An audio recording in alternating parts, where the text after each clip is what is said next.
कोणत्या नावानं उजळलं तर जीवनामध्ये ज्या चिंता होत्या त्या चिंता अशा प्रकारे समूळ नष्ट झाल्या. आपण अभंगात समोर पाहणार आहोत चिंता कोणत्या आहे. तर याचं खरं कारण कोणतं असेल तर कोणत्या कारणानं भाग्य उजळलं आणि चिंता वारली तर त्याचं एकमेव कारण आहे संत दर्शनी हा लाभ. बघा या अभंगामध्ये 3 लाभ सांगितलेले जगद्गुरु श्री तुकोबारायांनी. पहिलं म्हणजे माझं भाग्य उजळलं, दुसरी म्हणजे माझी चिंता त्या ठिकाणी वारली आणि तिसरं म्हणजे मला पद्मनाभ म्हणजे भगवंताची प्राप्ती झाली. आणि याचं कारण कोणतं असेल तर संत दर्शनी हा लाभ. हा लाभ मला कुठल्या नावाने प्राप्त झाला, हा लाभ मला कुणापासून प्राप्त झाला तर 3ही लाभ हे केवळ आणि केवळ संतांच्या दर्शनाने मला प्राप्त झाले. मग साधकाचा प्रश्न आहे, अहो तुकोबाराय तुम्हाला पद्मनाभ म्हणजे भगवंताची प्राप्ती झाली, मग तो भगवंत तुम्ही कुठे ठेवला तर संपुष्ट हे हृदय पेटी करून पोटी साठवू. मी माझ्या हृदयाला अशा प्रकारे हृदयाच्या मध्ये बंद करून त्या भगवंताला मी ठेवलेला आहे. मग साधक विचारतात, अहो तुकोबाराय हा भगवंत तुम्हाला प्राप्त झाला, मग हा भगवंत तुम्हाला नवीनच प्राप्त झाला का तुमच्याकडे पूर्वीही होता. परंतु तुकोबाराय सांगतात की तुका म्हणे होता ठेवा तो या भावा सापडला. तो माझ्याकडे पूर्वीपासूनच आहे. भगवंत सगळ्यांच्या किंवा माऊलींची उभी आहे. ऐसा हृदयामध्ये मी रामू असता सर्व सुखाचा आरामो. आपल्या सर्व मनुष्यांच्या स्थित हृदयामध्ये परमात्मा हा बसलेला आहे. परंतु अज्ञानाची त्यावरती काय आलेली आहे, काजळी आलेली आहे. अज्ञानाची काजळीमुळे आपल्याला त्या भगवंताचं जे ज्ञान आहे तर ते आपल्याला ज्ञान त्या ठिकाणी झालं नाही. आणि संतांच्या दर्शनाने मला ते ज्ञान प्राप्त झालं आणि त्यामुळे त्या ठिकाणी माझ्याकडे असलेला जो देव होता तर तो देव मी भावानं संतांच्या चरणावर मस्तक ठेवलं आणि त्या नावे त्या ठिकाणी तो मला प्राप्त झाला. विठ्ठल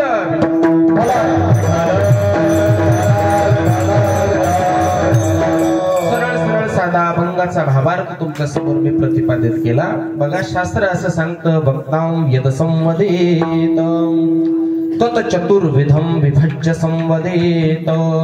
एखादा वक्ता, एखादा प्रवचनकार, कीर्तनकार, कथाकार किंवा कुठलाही अशा प्रकारे समाजाला उपदेश करण्यासाठी जर वक्ता समाजाच्या समोर उभा राहत असेल तर त्यांना आपलं सांगणं, आपलं म्हणणं 4 चौकटीत बसवावं आणि समाजाच्या समोर मांडावं.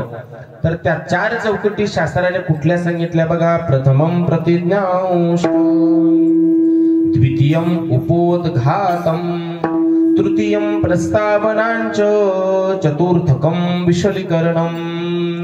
4 अशा प्रकारचे मुद्दे सांगितलेले आहे की पहिले आपण कुठल्या अध्यस्थाला त्या ठिकाणी मानून कार्य करत आहोत तर त्यांचं पहिले त्या ठिकाणी प्रतिज्ञा करावी, त्यांचं नमन करावं. आणि म्हणून सुरुवातीलाच आपण पांडुरंगा करू. बोला बोला काय म्हटलं पुढे आपण, प्रथम नमन म्हणजे भगवंताला पहिले नमन केलं आपण. आणि दुसरी अशा प्रकारची अट शास्त्राने सांगितलेली आहे, द्वितीयम उपोद्घातम. दुसरा म्हणजे त्या वक्त्याने उपोद्घात करावा. उपोद्घात नाम परिहार. परिहार शब्दाचा अर्थ अजून मराठीत सांगायचा असेल तर आपलं कार्य किंनिमित्तानं चालू आहे त्या कार्याचा कार्यकारण भाव संपादित करणे म्हणजे उपोद्घात. आणि हा सज्जनांनो, परिहार किंवा उपोद्घात आपलं काय कार्य चालू आहे हे तुमच्या आमच्या जीवासाठी द्यावं लागतं. ते भगवंताला देण्याची गरज नाही. याचं कारण असं आहे की भगवंताला आपलं काय चालू आहे हे सगळं माहिती आहे बाबा. केवळ आणि केवळ तुमच्या आमच्या जीवासाठी आपल्याला हा परिहार द्यायचा आहे. भगवंताला देण्याची गरज नाही. कारण विश्वी विश्वंभर परिहार चिन लगे असं वचन आलेलं आहे शास्त्रामध्ये. संतांचे अभंग पण आहे की मुंगीच्या पायात जर घुंगरू बांधलं आणि ते घुंगरू जर वाजायला लागलं तर ते सुद्धा भगवंत ऐकत असतो. ऐकलं असेल ना तुम्ही. मग आपण तर राजदीप सेवा मंडप डेकोरेशनचे सिस्टम लावले. आपल्या पूर्ण गावात आवाज कसा जाईल याची आपण काळजी घेऊ लागलो. मग ते भगवंतापर्यंत आपला आवाज जाणार नाही का? अहो निश्चित आपला आवाज त्यांच्यापर्यंत जातच आहे. परंतु परिहार हा तुमच्या आमच्या जीवासाठी आहे. म्हणून चालत असलेला आपला हा अखंड हरिनाम सप्ताह पंचदिनी सप्ताह आहे. बघा, ज्या वेळेला अनिल महाराज आम्ही या सप्त्याच्या नियोजनाला बसलो त्यावेळेला अगोदर आम्ही 31 तारखेला काला येणार होता, हा अशी तारीख निवडली होती. परंतु नंतर आमचे रमेश महाराज, गिना बाबा, आम्ही सगळे, मोरे दादा, आम्ही परत थोडस पंचांग समोर पाहिलं आणि पंचांग समोर पाहिल्यानंतर आम्हाला अशी पवित्र तिथी दिसली की त्या तिथीवर आपण हा सप्त्याचं आयोजन करू. याचं कारण असं आहे की दरवर्षी आपल्याला या मंदिराचा वर्धापन दिन साजरा करायचा आणि वर्धापन दिन साजरा करण्यासाठी एक पवित्र अशा प्रकारे पर्वणीची गरज असते. मग आपल्याला पर्वणी कोणती मिळाली किंवा पर्वणी कोणती लाभली आपल्याला, तर माघ शुद्ध दशमी पाहुणी गुरुवार केला अंगीकार तुका म्हणे. म्हणजे आपला काला, आपल्या कार्यक्रमाची सांगता किंवा भगवान श्री हनुमंतराय ज्या दिवशी आसनावरती पीठाधीश होणार आहे, या प्रासाद गर्भावरती कलशारोहण होणार आहे, तो दिवस साधा सुद्धा नसून भगवान जगद्गुरु श्री तुकोबरायांचा अनुग्रह दिन आहे. आणि म्हणून आपण हे मुहूर्त सुनिश्चित केलं. विठ्ठल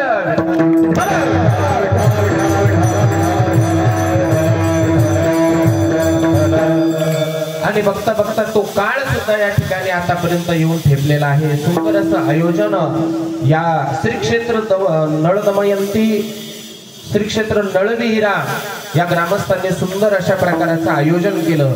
मला वाटतं आपल्या वाडीवरचं पहिलंच वर्ष, पहिलाच सप्ताह आहे आणि योगायोग असा की सुंदर असं वाटून लागलं की वाडीवर आपण आहे म्हणून. असं मंगलमय वातावरण, सगळं सुंदर अशा प्रकारचा आपला कार्यक्रम सुद्धा सुरू आहे. त्यामध्ये गायनासाठी साथ करणारे आमचे हरिभक्तपरायण जीवस्य कंठस्य मित्र, आपल्या भागाचे स्वररत्न अनिलजी महाराज उपस्थित आहे. पहिली चाल ज्यांनी त्या ठिकाणी चालीला स्वर ज्यांनी लावले, असे स्वर आणि ताल जन्माला घेऊनच आलेले आमचे सन्मित्र किरण महाराज चव्हाण, त्यांचं मातुल म्हणजे मामाचं सुद्धा गाव आहे. असे किरण महाराज, तुम्हाला सगळे काही मंडळी नवीन नाही, परंतु अतिशय गुणवान आणि वारकरी संप्रदायाला जी काही चौकट अशा प्रकारे लागलेली आहे साधकांसाठी, ती यथोचित सांभाळणारा हा वर्ग आहे. हरिभक्तपरायण आमचे सन्मित्र विठ्ठल महाराज खेडेकर, जसे खेडेकर आडनावे तसा खडखड खडखड खडखड खड बोलाचा स्पष्टता त्यांच्या हातामध्ये आहे आणि स्वभावामध्ये सुद्धा आहे. असे आमचे जीवस्य कंठस्य मित्र आहे. त्यानंतर हरिभक्तपरायण आमचे रमेश महाराज, गुमान बाबा, दिनू महाराज, त्यानंतर आमचे भुजंग बाबा आहे, आमचे माऊली, काय नाव बाबा आपलं, पंढरीनाथ बाबा, आमचे भगवान महाराज. भगवान महाराजला की पाहिलं नाही पण आता आले. वा वा, भगवान महाराज आहे. आमचे चोपदार बाबा आहे, आमचे विनेकरी बाबा, काय नाव महाराजचं, शिवाजी महाराज. वा वा, सुंदर. परत साऊंड सिस्टम ज्यांचे आहे ते राजदीप सेवा मंडप नळवीरा, म्हणजे गावातलाच सिस्टम आहे, बरोबर आहे की नाही. अजून आपली उत्तरोत्तर प्रगती होऊन 2-4 साऊंड समोर सुद्धा येऊ अशी हनुमंतरायाचरणी आपणही प्रार्थना करू. आणि विशेष म्हणजे तुमच्या गावाला लाभलेलं एक अनमोल अशा प्रकारचं रत्न.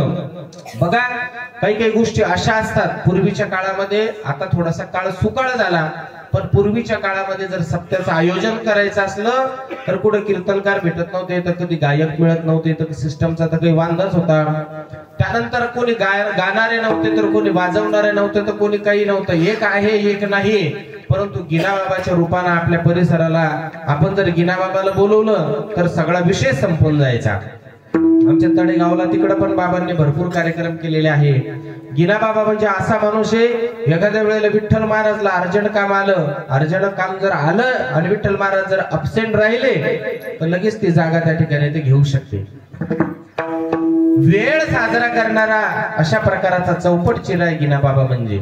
अनिल महाराजाच्या मागे जर काही काम आलं तर लगेच अनिल महाराजांची सुद्धा ते जागा त्या ठिकाणी घेऊ शकतात. म्हणजे गायनामध्ये सुद्धा त्यांना काही अडचण नाही. दुसरी गोष्ट, एखाद्या वेळेला जर आम्हाला जर एखादं लग्न आलं असतं आज, आम्ही जर तिकडे फळ भरायला गेलो असतो समजा कार्यक्रमासाठी, तर गिनाबाबा म्हणले असते चिंता करू नका, महाराजांना कोणाला बोलवायची गरज नाही. गिनाबाबा पटका बांधून फेटा घालून त्या ठिकाणी कंबर कसून परत तुमच्या समोर कालच्या सारखं आजही त्या ठिकाणी तुम्हाला चिंतन आणि दुसरी गोष्ट त्याच्यासोबत हसवायला सुद्धा उभे राहिले असते.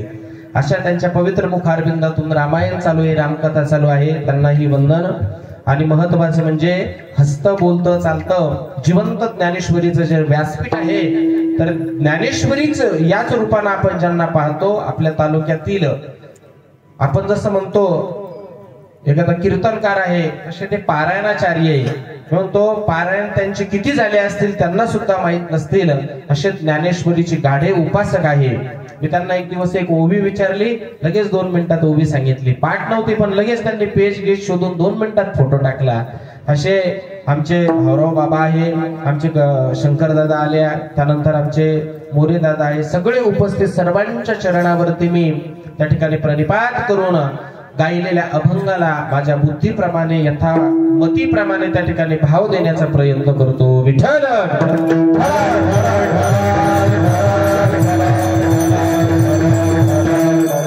बघा, आपला प्राण प्रतिष्ठेच्या निमित्त हा उत्सव सुरू झालेला आहे आणि प्राण प्रतिष्ठा सह कलशारोहण असा एकत्रित आपण कार्यक्रम ठेवला आणि त्या निमित्तानं हा अखंड हरिनाम सप्ताह म्हणजे अन्नदान आहे, ज्ञानदान आहे, असा हा सुयोग त्या ठिकाणी आपण सगळ्यांनी मिळून जुळवून आणलेला आहे.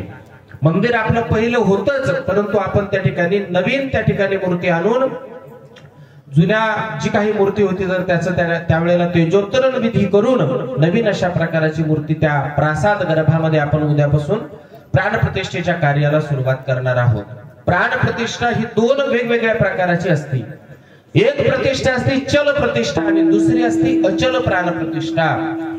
चल प्राणप्रतिष्ठा म्हणजे काय, जी आपण आपल्या देवघरात करतो ती. आपल्या देवघरामध्ये जे देव आहे की आपल्याला ज्या वेळेला वाटलं आंघोळ घालायची तर ताटात घ्यायचे, स्नान घालायचं, परत ठेवून द्यायचं. एखाद्या वेळेला घर बांधायचं काम पडलं तर आपण दुसऱ्या घरामध्ये त्यांना नेऊ शकतो. एखाद्या वेळेला आपल्याला जर आपल्याच घरामध्ये जर त्या देवघराची रूम बदलायची तर आपण दुसऱ्या कोपऱ्यात ते देव नेऊ शकतो. म्हणजे त्या मूर्तीला हलवता येतं. चल शब्दाचा अर्थ तुमच्या लक्षात आला की जी मूर्ती चल करता येते, हलवता येते, तिला चल प्रतिष्ठा म्हणतात. आणि दुसरी प्रतिष्ठा आहे ती म्हणजे अचल प्राण प्रतिष्ठा. अचल शब्दाचा अर्थ कधीही न हलणारी. कदाचित आपल्याकडनं बसवलेल्या आसन हल्लं किंवा एखाद्या वेळेला तो ओटा ढासळला तर त्या मूर्तीतलं पूर्ण देवत्व निघून जातं. परत पुनर्प्राण प्रतिष्ठा आपल्याला करावी लागते. त्याला अचल प्राण प्रतिष्ठा असं म्हणतात आणि आपण अचल प्राण प्रतिष्ठा करणार आहोत. बघा, रामदास स्वामींनी त्या ठिकाणी ही कल्पना जी आहे गावोगावी मंदिर बांधण्याची हनुमंतरायाची, तर ते रामदास स्वामींची कल्पना आहे. रामदास स्वामींनी त्या ठिकाणी ज्या वेळेला इंग्रजांचं आपल्यावरती अतिक्रमण होतं, यौवनांचं अतिक्रमण होतं, धर्मापासून त्यानंतर आपल्या स्वतःच्या आणि कुठल्याही अशा प्रकारचं जे काही आपल्या धर्माची स्वायत्ता असेल, आपल्या धर्माचा अभिमान असेल, स्वाभिमान असेल, हा गळीत गात्र झालेला होता. आणि अशा काळामध्ये जगद्गुरु श्री तुकोबाराय, छत्रपती शिवाजी महाराज, रामदास स्वामी हे एका काळामध्ये त्या ठिकाणी जन्माला आलेले आहे. छत्रपती शिवाजी महाराजांनी घोड्यावर तलवार त्या ठिकाणी हातात घेऊन आपल्या धर्माची संस्थापना केली. त्यानंतर जगद्गुरु श्री तुकोबारायांनी गाथ्याच्या रूपानं गावोगावी त्या ठिकाणी फिरून त्या ठिकाणी गाथ्यातील अशा प्रकारे अभंग समाजाच्या समोर उद्धृत करून समाजाला एक संत बांधण्याचं कार्य केलं. आणि तिसरे म्हणजे समर्थ रामदास स्वामी. समर्थ रामदास स्वामींनी बलाची उपासना आपल्या या खेड्यापाड्यात जाऊन सांगितली. सर्वात पहिले श्री क्षेत्र नाशिक या ठिकाणी समर्थ रामदास स्वामींनी त्या ठिकाणी प्रभू श्री हनुमंतरायाचं त्या ठिकाणी मंदिर बांधलं. आणि मंदिर बांधण्याचं कारणच मुळात हे होतं की समाज एकत्र यायला पाहिजे. हनुमंतराय जसे बलदंड आहे, शूरवीर आहे, शूरधीर आहे, समाजात तशी प्रेरणा जायला पाहिजे. म्हणून हनुमंतरायाचं मंदिर समर्थ रामदास स्वामींनी ज्या वेळेला सुरुवात केलं त्यानंतर आज असं गाव नाही महाराष्ट्रात की त्या गावात हनुमंतरायाचं मंदिर नाही. विठ्ठल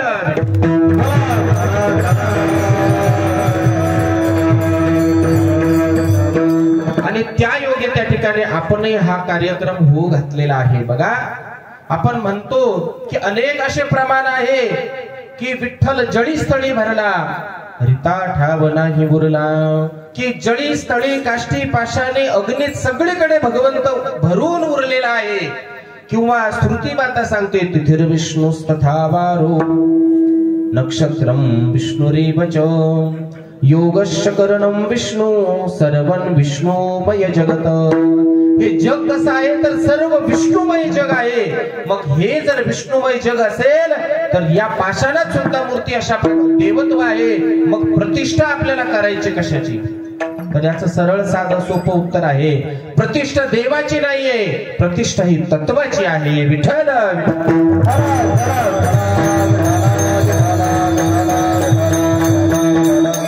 देव असं कुठे येऊन आपल्या ठिकाणी राहायला रिकाम नाहीये सज्जना हो। साधं जर आपल्याला दूध ठेवायचं असेल दूध, तर ते दूध ठेवण्यासाठी आपल्याला भांड कसं पाहिजे? घासलेलं पाहिजे, स्वच्छ पाहिजे। जर भांड अस्वच्छ असेल, भांड जर खरगट असेल रात्रीच्या भाजीचं, तर तुम्ही सकाळी दूध ठेवता त्यामध्ये, भाजी म्हणजे मेथीची, तुम्ही दुसरा विचार नका करू। आपण मेथीची किंवा वांग्याची भाजी जर असेल तर त्या खरगट्या भांड्यामध्ये आपण दूध सुद्धा ठेवू शकत नाही।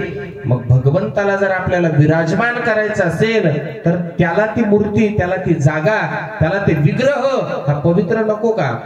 त्यालाही तो पवित्र पाहिजे। बघा, ज्या वेळेला ही मूर्ती तयार करतो तर मूळ असं शास्त्र आहे त्याचं की जो मूर्ती तयार करणारा मूर्तिकार आहे, तर त्या मूर्तिकारानं काय केलं पाहिजे? सकाळी उठल्यानंतर अभ्यंग स्नान केलं पाहिजे। ज्या देवाची आपल्याला मूर्ती घडवायची त्याचं पुनरुच्चारण केलं पाहिजे, त्या देवताच्या मंत्राचं। म्हणजे उदाहरणार्थ पुनरुच्चारण म्हणजे 24 लाख मंत्र, 24 लाख मंत्राचा जप झाला पाहिजे। 24 लाख मंत्राचा जप झाल्यानंतर त्यांनी मस्त सोहळं नेसलं पाहिजे। सोहळं नेसल्यानंतर त्याच्याजवळ छन्नी आणि हातोडा सुवर्णाचा पाहिजे आणि ती मूर्ती स्वच्छ पवित्र अशा प्रकारे गाईच्या शेणानं सारवून घेतली पाहिजे ती जागा, आणि त्या जागेवर तो पाषाण ठेवायचा आणि त्या पाषाणावरती त्या ठिकाणी मूर्ती घडवायची। आता मला सांगा, पूजेला सुद्धा बाबा धोतर नेसत नाही लोक। आता आम्ही जर म्हटलं धोतर नेसा पूजेला तर अर्धे लोक अगोदरच कॅन्सल होते, धोतराला अतिशय घाबरते लोक। दुसरी गोष्ट, आता मला सांगा, जर धोतर नेसायला आपण पूजेचा शेवटच्या तिथीला जर मूर्ती प्रतिष्ठेसाठी जर धोतर नेसत नसेल तर तो कारागीर खरंच नेसत असेल का? तो कारागीर तर मी तर तुम्हाला अगोदर अभ्यंग स्नान सांगितलं, तो नुसतं साधंही स्नान करून बसत नाही पूजेला किंवा त्या मूर्ती घडवायला। सोन्या चांदीच्या आता काही हातोड्या छन्न्या राहिला नाही। आपण आपल्या या युगामध्ये आपल्या या आयुष्यात पाहिले सुद्धा नाही। तो काळ राजे महाराजांच्या काळात होऊन गेला, ज्या वेळेला आपल्या या भारतातून सुवर्णाचा धूर निघत होता म्हणे। आता कोणत्या छन्न्या हातोड्या कशाच्या असतात? लोखंडाचे छन्ने हातोडे घेऊन त्या ठिकाणी तो ठोकत राहतो। एवढंच नाही तर तो ठोकत असताना तो धूम्रपान करतो, पुडी बिडी सिगारेट अजून काय काय नको खायचं ते खातो, प्यायचं ते पितो। रात्री मांसाहार जर केला असेल तर तो काही विचार नाही करत आपण मूर्ती घडवू लागलो, मग पवित्र आता 40 दिवस थांबा आणि 40 दिवसाच्या नंतर आपण मूर्तीला हात लावू, असे ते विचार करत असतील का? अजिबात नाही। म्हणून मूर्ती तयार करत असताना मूर्ती प्रतपन ताडन कात्रण घर्षण अवघातादी दोष परिहारार्थ मूर्तीमध्ये दिव्य देव कला सानिध्य प्राप्ती हेतवे प्रतिष्ठां करिष्ये। कळालं का तुम्हाला? हे कोणालाच कळालं नाही। मी तुम्हाला सांगतो, मूर्ती निर्माण करतुम समये, ज्या वेळेला मूर्ती आपण निर्माण करतो तर मूर्ती निर्माण करण्यासाठी ती भूमी पवित्र पाहिजे, मूर्ती निर्माण करणारा मूर्तिकार पवित्र पाहिजे। मूर्ती निर्माण करताना ताडण म्हणजे तिला ठोकलेलं आहे, घर्षण म्हणजे घासलेलं आहे, तापन म्हणजे तापवलेलं आहे, कत्तरण म्हणजे कापलेलं आहे। नानाविध अशा प्रकारची हानी त्या मूर्तीवरती होती आणि त्या मूर्तीला एक अमंगलत्व प्राप्त होतं। म्हणून ते अमंगलत्व काढण्यासाठी ही मूर्तीची प्राणप्रतिष्ठा आहे। विठ्ठल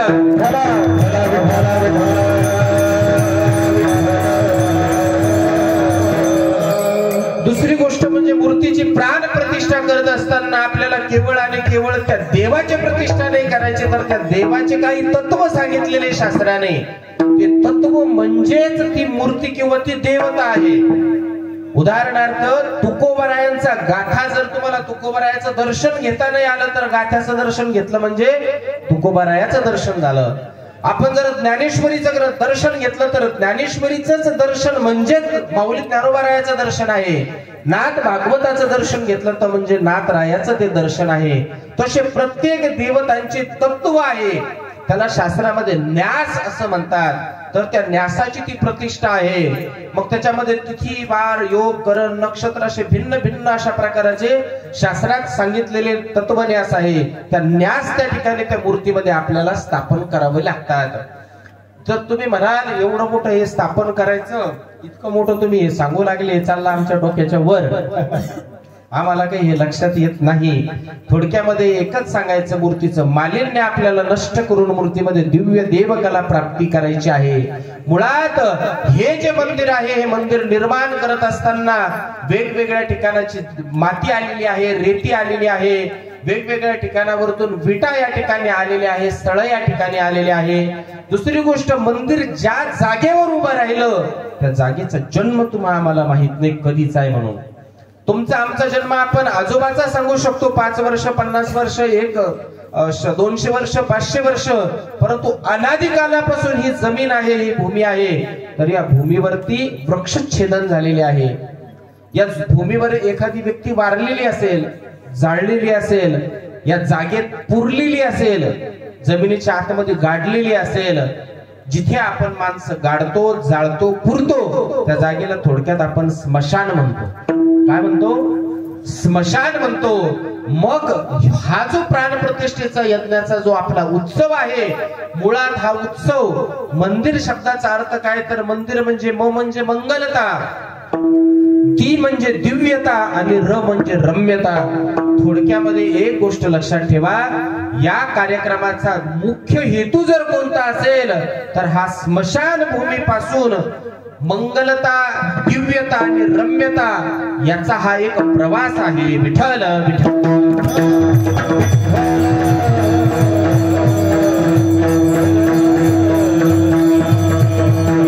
आता मंदिर आपलं कदाचित तयार झालं, कलशारोहण झाली, प्राण प्रतिष्ठाही झाली, परंतु जर समजा या मूर्तीची जर आपल्याकडनं सेवा झाली नाही तर शास्त्र असं सांगतं बरं का, 3 दिवस कदाचित या मंदिरात जर दिवा लागला नाही तर त्यातलं देवत्व नष्ट होतं. 3 दिवस जर अंधार असला, आता तुम्ही म्हणसाल आम्ही लाईट लावून देऊ, सोलर वर बसवू, ते नाही चालणार. दिवा म्हणजे आत्मा सांगितलेला आहे, आत्मा. हे मंदिर म्हणजे पुरुषाचं स्वरूप सांगितलेलं आहे. ओटा जो करतो आपण, तर ओट्याला जसं आईची मांडी असते तशी मंदिराचा जो ओटा आहे तो म्हणजे या भगवंताची मांडी आहे. बघा तुम्ही, एखाद्या वेळेला शीन भाग झाला, घरी कटकट झाली, डोक्यामध्ये अनंत अशा प्रकारचं ट्रेस आहे, त्रास आहे, टेन्शन मध्ये आपण आहे, आपण सहजच मंदिरामध्ये या दर्शन घ्या, मंदिरावर बसा, 5 मिनिटात, जास्त वेळ नाही, 5 मिनिटात डोक्यातला सगळे विकार नष्ट होतात. 5 मिनिटात आपल्या डोक्यात असलेला सगळा ताण तणाव नष्ट होऊन जातो. याचं कारण फक्त आणि फक्त काय आहे, तिथे त्या भगवत लहरी फिरत असतात. पण जर आपण सेवाच करत नसेल गिना बाबा, तर त्याला काहीही उपयोग नाही. आज तुमच्याकडे गिना बाबा असल्यामुळे काही टेन्शन नाही. गिना बाबा या वाडीतच मोडते का? सेवा म्हणल्यावर ते म्हणून मी तिकडचा आहे, सेवा म्हटल्यानंतर ते म्हणून नाही मी तिकडचा आहे, मी इकडचा नाही, तसं नाही काही. मदत आहे का म्हणजे ते करू शकते सेवा, समजा या बात आहे वा. मधाने म्हटल्यानंतर मधातला जरा परेशानीचा असतो, मधातला पाहुणा लटकत असतो म्हणते, तर इकडचा नाही तिकडचाही नाही. मग तुम्ही म्हणसाल ते मधला आहे तर तिकडची सेवा करणार नाही, इकडची करणार नाही. हाय आपलं शेती बाडी चालू आहे, तिकडच विठ्ठल विठ्ठल करणं आहे की नाही. परंतु जर आपलं या ठिकाणी मंदिरावरती आपली जर सेवा झाली नाही, यथा देहे तथा देवे, शास्त्रातलं प्रमाणे जसं आपण आपल्या देहाला सजवतो तसं मूर्तीला सजवलं गेलं पाहिजे. 4 प्रकारच्या मूर्त्या शास्त्राने सांगितलेल्या आहेत. एक सगुण साकार, निर्गुण साकार, निर्गुण निराकार आणि एक आहे अर्चन विग्रह. 4 प्रकाराचे सांगितलेले आहे. तर आपण जी मूर्ती बसवलेली आहे, तर ही मूर्ती कोणती बसवणार आहे आपण? अर्चन विग्रह, म्हणजे तिला नाक आहे, कान आहे, डोळे आहे, हात आहे, पाय आहे, सगळं अशा प्रकारचे तिचा अवयव आहे, शस्त्र आहे. याचं कारण की काही ना काही आपल्याला देवाची सेवा करता आली पाहिजे, पूजन करता आलं पाहिजे, कारण ही मूर्ती एक सगुणाचं स्वरूप आहे. माऊली नाथ महाराजांनी एक हरिपाठात सांगितलेलं आहे, की निर्गुणी पावलो सगुणी भजता. जर सगुणी अशा सगुणाला जर आपण जोपर्यंत भजत नाही तोपर्यंत निर्गुण निराकाराकडे आपल्याला जाताच येत नाही. म्हणून पहिली पायरी जर निर्गुणाकडे जायची कोणती असेल तर ती सगुणाची पायरी आहे महाराज. आणि म्हणून मी नेहमी सांगत असतो, कदाचित आपल्याकडनं होत नसेल तर मंदिर बांधणं बंद करा, पण मंदिराची सेवा आपल्याकडनं बंद नाही. आता आम्ही कुंभारझरीला प्राणप्रतिष्ठा केली. प्राणप्रतिष्ठा झाल्यानंतर 5-10 मिनिटं त्या ठिकाणी बाबांना आम्हाला सांगितलं बोलायचं. गुरुजी बाबांना सांगितलं की पहिले तुम्ही या मंदिराची सेवा करायला लावा. मग त्यांना सांगितलं बाबाजींचा आदेश आहे.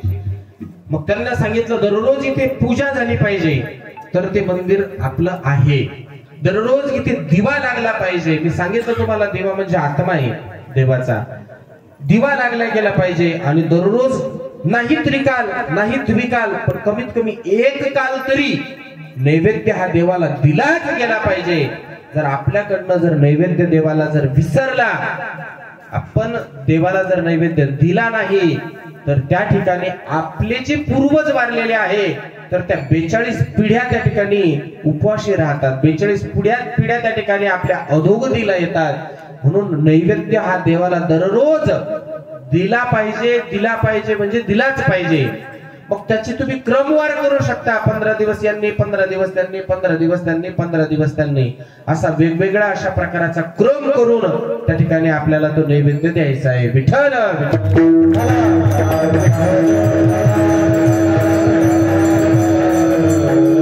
बघा, जगद्गुरु श्री तुकोबारा या ठिकाणी या अभंगाच्या माध्यमातून सांगतात की उजळले भाग्य आता अवघी चिंता बारली. जगद्गुरु श्री तुकोबारा यांचं म्हणणं असं आहे. बघा, आपण जर विचार केला तर त्या ठिकाणी प्रत्येकाचा एक जाण्याचा दिवस आणि एक येण्याचा दिवस अतिशय महत्वाचा असतो. प्रत्येक जणांचा आपण नोंद करून ठेवतो की माझी जन्मतारीख ही आहे, माझी मृत्यू तारीख आमच्या पूर्वजांची ही अशी आहे. परंतु जगद्गुरु श्री तुकोबारा यांनी आपल्या जीवनामध्ये एक अशी तारीख लिहून ठेवली की ज्या दिवशी त्या ठिकाणी जगद्गुरु तुकोबारा यांना अनुग्रह झाला. माघ शुद्ध दशमी पाहुणी गुरुवार केला अंगीकार तुका म्हणे. ज्या दिवशी जगद्गुरु श्री तुकोबारा यांना स्वप्नामध्ये आपल्या सद्गुरूंचा त्या ठिकाणी अनुग्रह झाला, रामकृष्ण हरिमंत्राचा बोध झाला, तो दिवस माझ्यासाठी अतिशय भाग्याचा आहे असं तुकोबारा अभंगाच्या पहिल्या चरणात.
अवघी चिंता वारली, याचा अर्थ तुकोबरायाला काही ना काही चिंता जीवनामध्ये निश्चित होती. चिंता होती आणि ती चिंता वारली. वारली शब्दाचा अर्थ काय आहे? समूळ अशा प्रकारची नष्ट झाली. चिंता संपली, चिंता आता राहिलीच नाही, चिंता ही मरून त्या ठिकाणी गेली. बघा, चिंता प्रत्येकाच्या जीवनामध्ये असते. कुणाला कोणती चिंता, कुणाला कोणती चिंता, कुणाला कोणती चिंता. आता सध्या लग्न सराईचा प्रेड आहे, लग्न सराईचा प्रेड आहे. सगळ्या वरबापांना एकच चिंता आहे, विशेषतः मुलाच्या वडिलाला. मुलीचे वडील निवांत आहे सध्या, मुलीचे वडील निवांत आहे सध्या. मुलाच्या वडिलाला चिंता आहे, माझ्या पोराचं कधी जमन, कधी जमन, कधी जमन. आणि हे विशेष आमच्याकडे घराने जास्त येते. पहा कोणता शनी लागला का, गुरु लागला का, मंगळपाठी मागा आहे का. अतिशय अशा प्रकारची चिंता आहे महाराज. चिंताने एवढे ग्रासलेला आहे समाज, आता एवढा ग्रासलेला आहे, भयंकर अशा प्रकारे चिंतेने ग्रासलेला आहे. बघा, प्रत्येकाच्या मागे काही ना काही चिंता आहे. प्रत्येकाला काही ना काही अशा प्रकारचं जीवनामध्ये दुःख वेगवेगळ्या प्रकाराचं हे निश्चित अशा प्रकाराचं आहे. कुणाला कशाची चिंता, कुणाला कशाची चिंता, तर कुणाला कशाची चिंता. पण चिंता सोडून या जगामध्ये कुणीही अशा प्रकाराचा नाही. आपण म्हणू एखादा संन्यासी महात्मा आहे, त्याला कशाची चिंता असेल का. आता आम्हाला कालच एक स्वामीजी भेटले, त्यांनी त्यांच्या स्वतःच्या चिंतेवरती 20 मिनिटं आख्यान दिलं आमच्या भोवती. मला अशा, आता मी काही तुम्हाला सांगत नाही ती काय काय चिंता होती तर, परंतु 20 मिनिटं त्या स्वामीजींनी आम्हाला त्यांची चिंता सांगितली. मग त्यांची चिंता ऐकायला आम्ही 2 गृहस्थी होतो, दोघंही गृहस्थी होतो आम्ही. मग आम्ही बाजूला आल्याच्या नंतर म्हटलं, बरे बाबा, याच्यापेक्षा आपण तरी चांगले. संन्यासाच्या मागे जर एवढी चिंता म्हटल्यानंतर आपण गृहस्थी कितीतरी चांगले त्यांच्यापेक्षा. विठ्ठल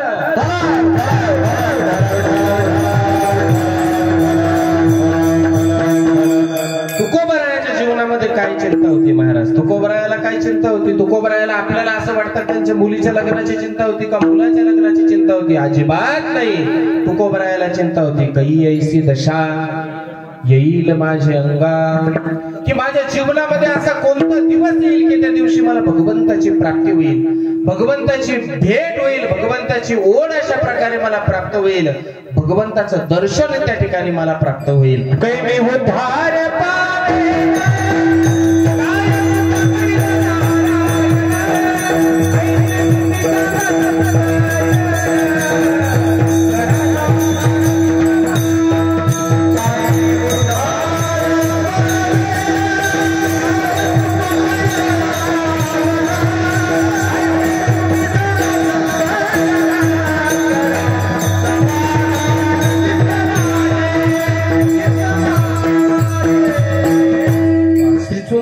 दिलं श्री महाराजांनी. काही मी उद्धार पावेल, काय कृपा करील नारायण, ऐसे सांगा तुम्ही संत जन, करा समाधान चित्त माझे. फक्त आणि फक्त याचा शेवट आहे पहा, रात्रंदिवस ह्याची तळमळ. तुका म्हणे विठ्ठल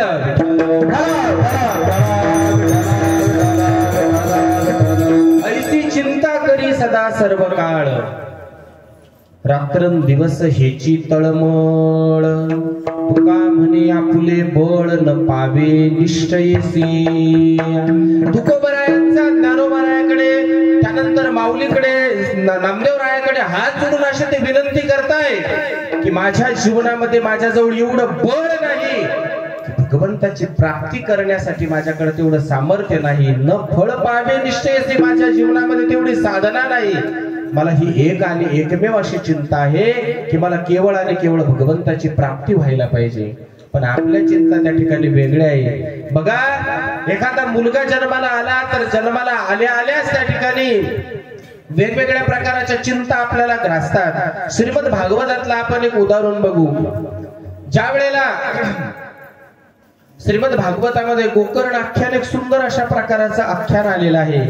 सुदेव नावाचा जो ब्राह्मण होता, तो सुदेव नावाच्या ब्राह्मणाला संततीच नव्हती आणि संतती नसल्या कारणानं अतिशय व्याकुळ त्या ठिकाणी तो झाला. एवढा व्याकुळ झाला, एवढा व्याकुळ झाला, अतिशय व्याकुळ झाला. आणि एक दिवस आपला जीव सोडण्यासाठी, प्राण सोडण्यासाठी एका नदीच्या तटावर गेला. खाली तटबंदी होती, खाली अशा प्रकाराची दरी होती आणि त्या दरीमध्ये तो प्राण देणार. तर तत्पूर्वी त्याला एक साधूचा आश्रम दिसला. त्याला वाटलं जाता जाता आपण साधूचं दर्शन घेऊ. जाता जाता त्या साधूला त्या ठिकाणी नमस्कार करू आणि नमस्कार करून आपल्या जीवनाचा शेवट करू. मग अशा वेळेला त्या ठिकाणी सुदेव नावाचा ब्राह्मण गेला. आत्मदेव नावाचा ब्राह्मण गेला आणि आत्मदेवानं त्या साधूला नमस्कार केला.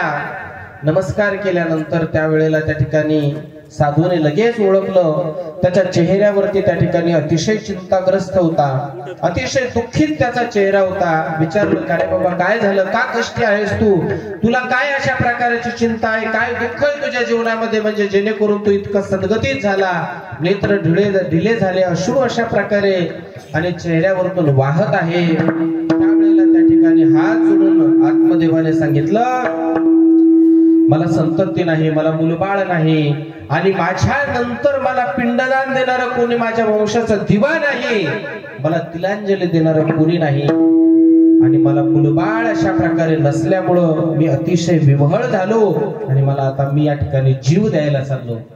त्यावेळेला त्या साधूने सांगितलं, अरे बाबा तुला संतती नाही, तुला मुलबाळ नाही, तुला मुलगा नाही, हेच चांगलंय. जर तुला जर एखादा संतती झाली, मुलबाळ जर झालं तर अवघड होईल.